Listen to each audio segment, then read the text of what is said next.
안녕하세요. 저는 30대 초반 남자입니다. 저는 평범한 집에서 태어나 평범하신 부모님의 사랑을 받으며 아주 평범하게 자랐습니다. 지금 저는 경기도에서 한 중견기업에서 일을 하고 있어요. 평범하게 사는 것이 참 어렵다고들 하잖아요.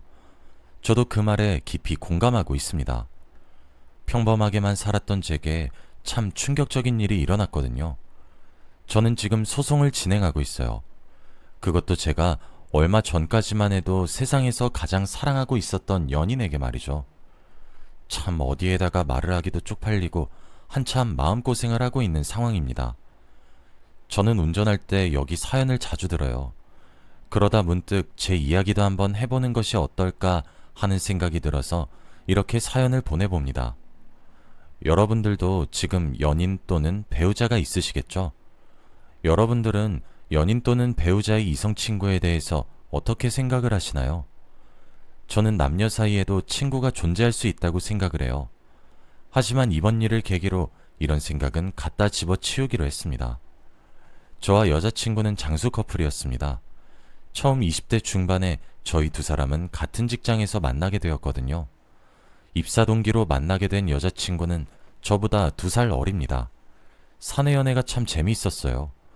그렇게 몇 년을 잘 만나다가 저는 지금 다니고 있는 기업에서 그 당시 다녔던 직장의 조건보다 2배 정도 더 좋은 조건으로 저를 스카우트했고, 저 또한 제가 성장을 하는 데에 의미가 있다 생각하여 지금 다니고 있는 직장으로 정말 수많은 고민 끝에 이직을 하게 되었습니다. 여자친구와 제 본가가 있는 동네라서 정말 많이 망설여졌지만, 그런데 2배에 가깝게 좋은 조건을 솔직히 마다할 수 없더라고요. 그렇게 저는 여자친구와 연애를 하기 시작한 지 5년 정도 만에 장거리로 전환하게 되었습니다. 제 고향과 여자친구가 일을 했던 곳은 대구였어요. 경기도와 대구는 마음을 먹고 기차를 타거나 하면서 만나러 가면 갈 만한 정도의 거리입니다. 하지만 직장인들의 일상에서는 솔직히 많이 먼 편이었죠. 저도 여자친구도 둘 다 일을 놓지 않고 일을 하고 있으니까 매주 주말마다 보는 것은 솔직히 체력적으로 힘들었고, 저희가 불타는 화라산 같은 사랑보다는 5년 정도 되니 연탄불같이 은은한 사랑을 하고 있어서 거의 한 달에 한 번 정도의 빈도로 만남을 이어갔어요. 통화는 매우 자주 했고 당연히 연락도 매일 했죠. 다만 만나서 데이트하는 것이 한 달에 한 번, 이틀에서 사흘 정도 되는 기간이었습니다. 사실 저는 여자친구에게 한 가지 서운한 점이 있다면 주위에 친구들이 너무 많다는 점이었어요. 남녀를 가리지 않고 말이에요. 제 여자친구는 항상 어딜 가면 주목을 받는 그런 사람이었거든요. 항상 밝고 명랑한 분위기를 가지고 있었고 술도 노래도 좋아하는 그런 유쾌한 사람이었거든요. 그래서 남자 여자를 불문하고 제 여자친구는 항상 주위에 사람이 넘치는 그런 사람이었습니다. 그리고 그렇게 밝고 명랑하게 노는 여자친구에게 저는 질투를 많이 했어요. 솔직히 남자라면 다 이해하지 않습니까? 내 여자가 다른 남자들과 친하게 지내고 그러는 것도 솔직히 대학생들 때나 가능하지, 질투가 불같이 나는 것이 자연스러운 현상이잖아요. 그런데 제가 질투를 할 때마다 여자친구는 저를 찬찬히 설득해 나가기 시작했습니다. 친구 사이이면서 선을 확실히 지키고 있는 사이라고 걱정하지 말라고 말이에요. 그런데 아무리 여자친구가 저를 그렇게 안심시켜준다고 치더라도 몸이 떨어지니까 불안한 것은 매 한 가지인 셈이더라고요. 그런데 그것도 잠깐이었습니다. 저희가 장거리 연애를 시작하자마자 여자친구는 제게 집착하기 시작했어요. 원래는 굉장히 쿨하고 남녀 사이에 친구가 있다고 생각하고 그러는 신여성 같은 여자였거든요. 그런데 제가 경기도로 일하러 가니까 회사에 예쁜 여자 있는 것 아니냐부터 해서 저희 팀끼리 회식해서 사진 찍은 것을 보내거나 하면 양옆에 남자 사원들 앉혀라고 하질 않나? 사실 5년 정도 만나니까 편안한 연애로 바뀌었지 알콩달콩한 연애는 잘 되지 않았거든요.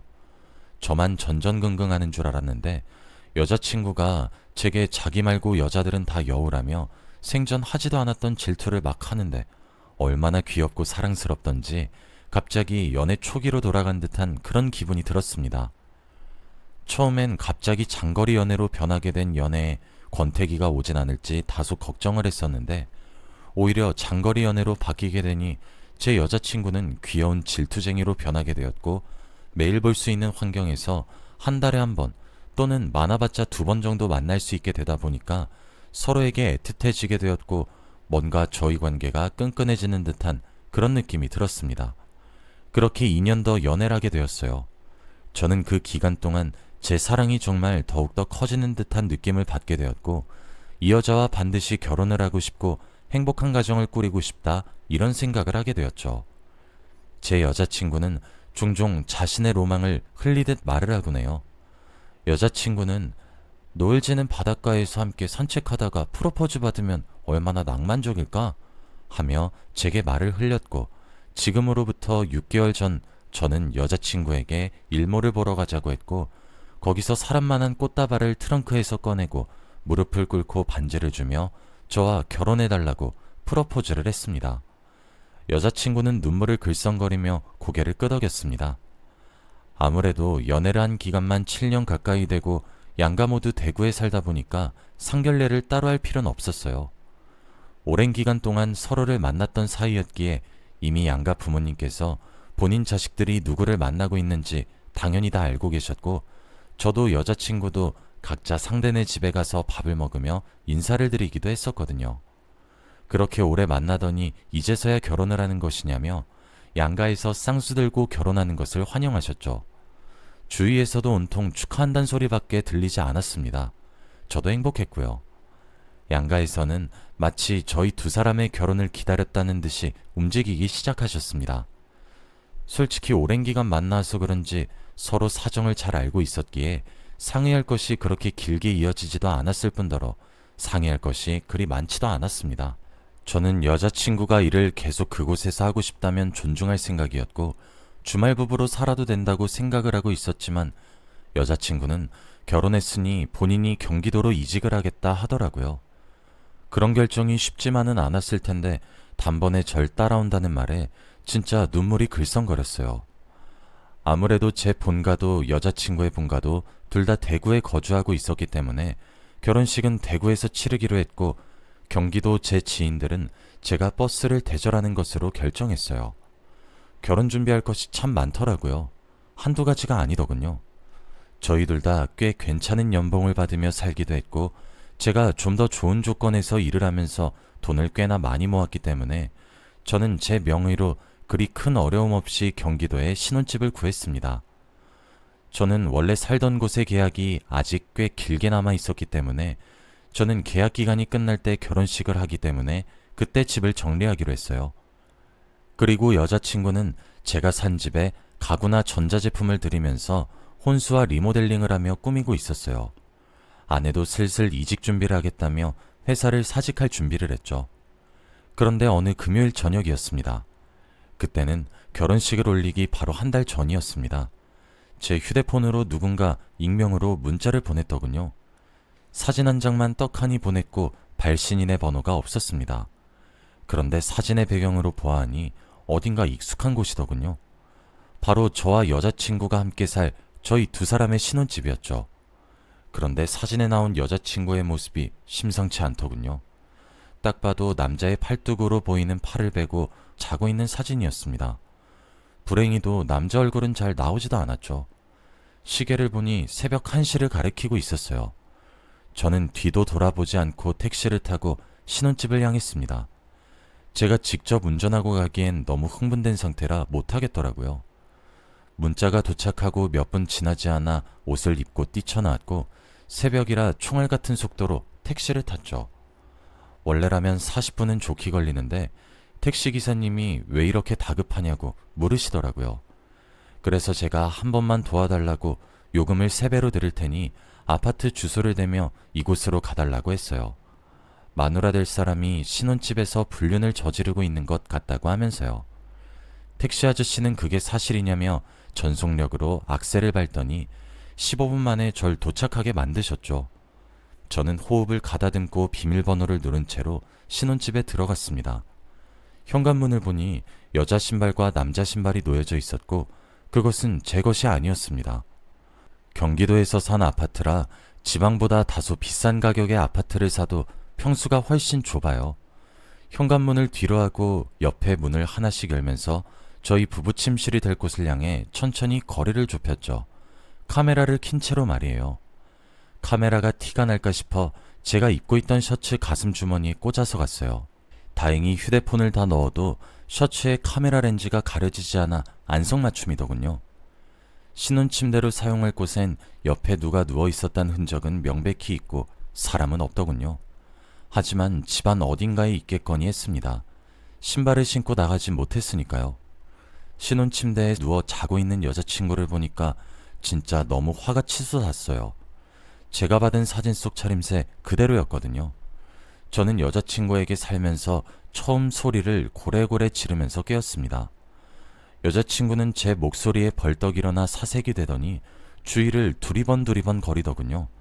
저는 옷장을 뒤지면서 나오라고 소리를 고래고래 질렀습니다. 여자친구는 제게 왜 이러는 것이냐며 말도 없이 신혼집에 와서 이러는 것이냐며 저를 뜯어 말렸어요. 제가 휴대폰을 들고 동영상을 촬영하는 줄도 모른 채 말이에요. 전 그 손길을 뿌리치고 현관문에 있는 신발은 어떻게 설명할 거냐며 몰아붙였습니다. 그리고 바로 그때 어디선가 진동소리가 울렸죠. 제 휴대폰은 촬영 중이라 울리면 제가 먼저 알았을 것이고 여자친구의 휴대폰은 침대 옆 협탁 위에 올려져 있었습니다. 빠르게 끊어진 진동소리에 여자친구는 사색이 되는 듯 하더니 거실에 나가서 이야기하자 그러더군요. 전 소리가 울렸던 곳으로 천천히 다가갔어요. 그런데 아무리 봐도 그곳은 저희 침대였죠. 이불을 아무리 뒤집어 봐도 휴대폰은커녕 먼지만 나왔어요. 그러다 문득 침대 밑이 눈에 들어왔고 저는 서서히 몸을 숙였습니다. 그리고 침대 밑에 숨은 사람을 발견했어요. 그뿐 아니라 제가 익히 알고 있는 사람이더군요. 저와 제 여자친구와 함께 입사했고 아내와 여전히 함께 일을 하고 있었던 남자 동기였습니다. 저는 침대 밑에 정말 사람이 숨어 있다는 사실에 놀랐는데 그게 아는 사람이란 사실에 진짜 이성이 끊어질 것 같았죠. 절 보자마자 모든 것을 직감했던 것인지 그놈은 침대 밑에서 슬금슬금 나오기 시작했죠. 설명하라는 제 말에 남자 동기인 그놈이 그러더군요. 원래 제가 살고 있는 곳이 40분은 좋게 가야 되는 곳 아니었냐고요. 맞아요. 그놈은 제게 문자를 보내고 슬슬 나갈 준비를 하고 있었던 도중에 비밀번호를 치는 소리와 함께 문이 덜컥 열렸고 더 이상 숨을 곳이 없어 침대 밑에 기어들어가 있었던 거였으며 두 사람은 제가 지금 다니고 있는 직장으로 이직을 하게 되자마자 바람을 피웠던 거였습니다. 여자친구는 옷이나 제대로 축혀 입기나 하지 그 상태 그대로 제게 무릎을 꿇고 싹싹 빌면서 용서해달라 그러고 있고 그 남자 동기에게 쌍욕을 하더군요. 왜 자신의 결혼을 파토내냐고 하면서요. 그 남자 동기 놈이 제게 말을 하기를 제 여자친구가 본인과 결혼하기로 했었답니다. 그런데 제가 돈을 좀 더 잘 버니까 절 선택해서 가는 거라고 비아냥대더군요. 제가 이직을 하고 난 뒤에 저희 커플이 한 달에 많이 만나봤자 고작 일주일도 안 되는 기간을 제외하면 본인과 거의 동거를 하다시피 살았는데 왜 나만 이런 거지 같은 기분을 느껴야 하냐고 그래서 폭로만 하고 호련히 떠나려고 했는데 제가 빨리 도착해서 타이밍을 놓쳤던 거랍니다. 두 사람은 제가 서로가 서로를 깎아내리면서 누가 먼저랄 것도 없이 서로에 대해 폭로를 하기 시작했고 그것은 제 셔츠 주머니에 꽂힌 휴대폰에 고스란히 촬영이 되었습니다. 저는 두 사람에게 한치의 거짓도 없냐고 재차 물었어요. 동기란 놈은 당연하다고 대답했죠. 여자친구도 자신이 잠시 미쳤었던 것이라며 미안하다면서 막 사과를 하더라고요. 7년 동안 만난 여자친구였는데 그렇게 온 정남이가 다 떨어질 거라곤 생각지도 못했었는데 그 어려운 걸 해내더군요. 제 여자친구는.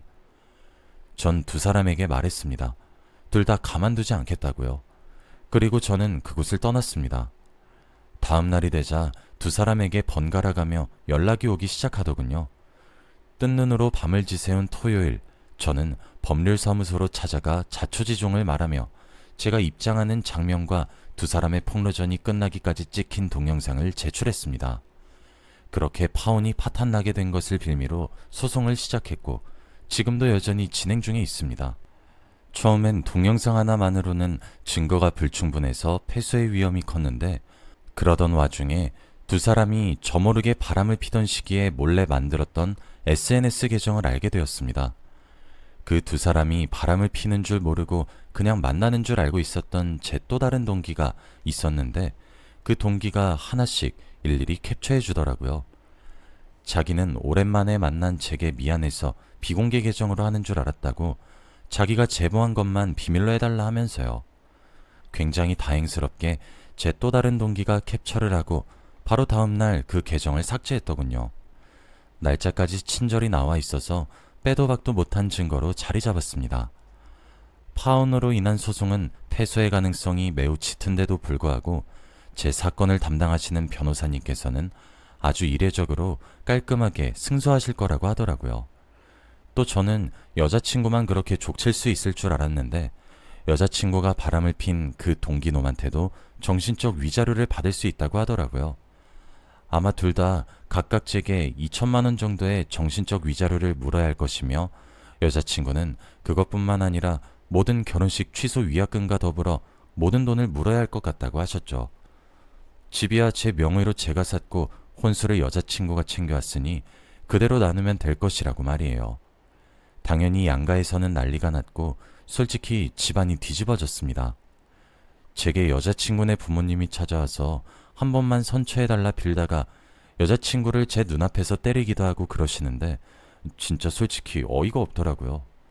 전 피해자여서 가해자 얼굴 그만 보고 싶다고 했고 이대로 끝내지 않을 거라고 경고했습니다. 제게 위자료 명목으로 돈을 줘야 할 텐데 내가 법적인 방법을 통해 여자친구가 다니는 회사에 소문내서 이 바닥에 얼씬도 못하게 만들겠다고 으르렁거렸죠. 그리고 전 그 결심대로 실행할 것이기도 하고요. 여기까지가 현재까지 진행된 제 이야기이고 아마 재판도 무난히 마무리될 것 같습니다. 저는 제게 집착하는 여자친구가 다시 사랑에 불이 붙은 귀여운 질투쟁이인 줄로만 알았는데 질투는 개뿔, 먼 눈엔 뭐만 보인다고 본인이 바람을 피우니 저도 그럴까봐 불안했던 거였습니다. 저는 앞으로 이 트라우마를 어떻게 극복해야 할지 무척이나 걱정됩니다. 솔직히 처음 사랑에 빠진 첫사랑이었던 여자이기도 하고 그런 첫사랑과 7년이란 기간을 연애했기 때문에 충격이 이만저만이 아닙니다. 그뿐 아니라 결혼 한 달 전에 이 모든 일이 일어났기에 결혼은 당연히 취소해야만 했어요. 이미 청첩장은 다 돌린 이후였고요. 그래서 회사에다 상대방 집안일 때문에 결혼이 파토났다고 둘러대는데 그것도 진짜 너무 비참하더군요. 저는 일단 당분간은 여자를 만날 생각도 의욕도 없습니다. 그냥 안 그래도 바쁘니까 일이나 하면서 지내려고 합니다. 살면서 인생의 동반자가 틀림없다고 생각했던 여자였는데 이렇게 제 뒤통수를 치니까 저도 사람인지라 눈에서 눈물이 나고 가슴이 아프고 뒤통수가 얼얼합니다. 솔직히 이제 제가 누군가를 신뢰할 수 있을까 겁도 나기 시작하고 무섭습니다. 누군가와 다시 관계를 쌓아나갈 수 있을지 자신이 없어졌어요. 제가 가장 사랑했던 여자와 제가 가장 좋아했던 동기였기 때문에 제가 더 힘든 것 같기도 하고요. 남의 눈에 눈물 나게 만든 두 사람 눈에 저는 피눈물이 줄줄 흐르길 바라요. 뭐 이미 그들 회사에 아름아름 소문이 퍼진 것 같더라고요. 제게 두 사람의 비밀 연애 SNS 계정을 알려줬던 또 다른 동기가 소문을 퍼뜨린 것 같았습니다. 뭐 제게 피해는 오지 않을 테니 그 또 다른 동기를 부추기지도 말리고 있지도 않아요.